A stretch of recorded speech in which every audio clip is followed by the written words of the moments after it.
one, a 34 GT 2-litre NA. I thought it might be interesting for people who can't get insurance. And you're actually gonna put this back on? Yeah, it'll go to be repaired. Yeah. So 2-litre, so RB20. Yeah. Is it a Neo engine? Yeah, it is a Neo engine. It's a Neo, but not a Fox. Yeah. Yeah, it is Neo. Yeah. What? I mean, isn't it? Yeah. Do you know there was an R32 which had a CA18 in it? Really? Yeah. And it had the four-star hubs. Yeah, 4-star hubs, like a Sylvia did, with a CA in it. And yeah, it's like I think it's the only 4-cylinder Skyline that ever got produced. Sounds like a waste of time. But yeah, but then you can almost say that about this, couldn't you? Yeah, it's going to be a bit gutless, but but if you're 20 years old and you've got an R34 2-door, are you going to complain? Yeah, it's true. Right, let's see. That's quite interesting. You got fancy, beam mill and covers from Nismo on there as well. Got Nismo, yeah, makes it go faster. Yeah. That's pretty. Let's all wander around. Yeah, we're a bit messy at the moment because we're just having a sort out. I still get caught out by how many parts you always have it. Like we always see the front end, the nice, clean, shiny part of your thing. And well, this bit is like I guess normally customers don't have access, so this is sort of for us only. Right. Diffs are quite interesting. We were talking about earlier about the different ratios and so on. Yeah, Evos are great. Right through to Evo 4 to 9, you can swap them out. So they're the same ratio. They all fit the same drive shaft fittings. So why have you got them separated? We always mark them for the generations because they're priced differently. Obviously, condition, mileage. There is a slight difference, like the 8 MRs and 9s having Super AYC. A slight variation, but generally they all fit.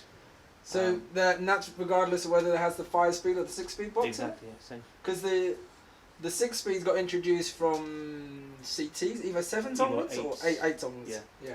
And then they're all 6-speeds from 8 up. 8s and 9s are all 6-speed, but they're like the RS and the GTs were 5-speed. But they still ran. If it was an AYC car, it's not one of these. But the RS is all mechanical LSDs. Yeah, it's a bit of a weird thing. Like even the Evo 10s, didn't they? Like the manuals are 5-speeds. There is no 6-speed manual in the Evo 10, and there's something really old school about it. That a car released in 06, 07? Yeah. Was the first year for Evo 10, and like 08, they never made a like 5-speed boxes are a bit of a relic of the past. Well, in the Evo world, the 5-speed is desirable because 6-speeds are weaker. Principally, have an extra gear in a similar size case, so they're just not strong enough. So generally, we end up putting 5-speeds in the 6-speed cars when they're running big power. But yeah, so talking about diffs, they're easy to work with because you literally take one, you put it in. Subaru, on the other hand, is a nightmare.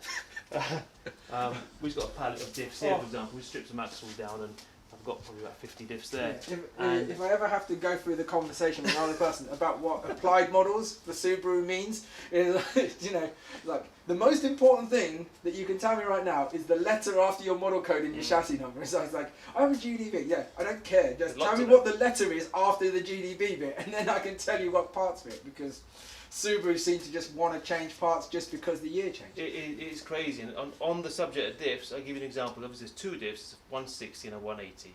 Yeah. But then there's ratios.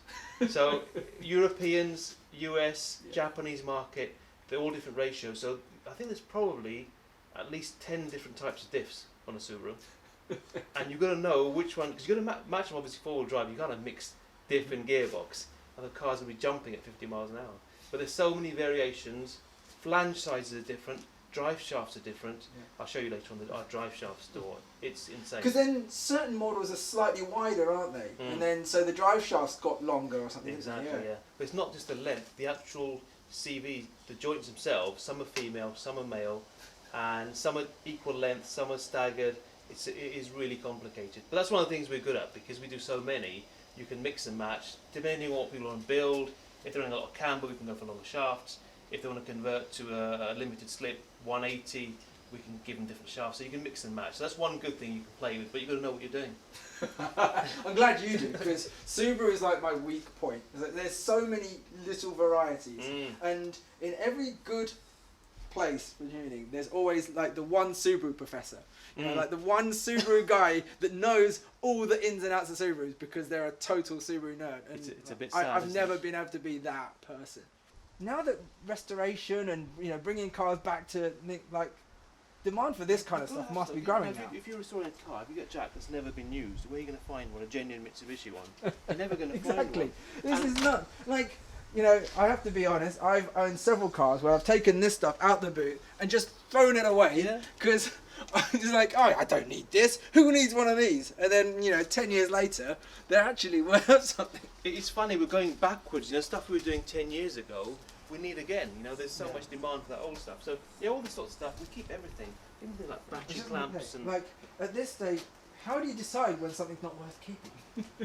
you keep everything just in case, don't you? You're one of them hoarders, aren't you? We are, and I'll show you upstairs. But then you've got to be ruthless, and it comes... I think we do a cyclical thing every sort of 2 years. You end up, and Dad looks after the whole building. He'll come in and rip everything out. We start again, and you end up throwing away so much stuff because you've got more and more of it. And then I think you have to be ruthless. Say all the stuff that's looking a bit old and tired, bin it, and just keep the fresh stuff.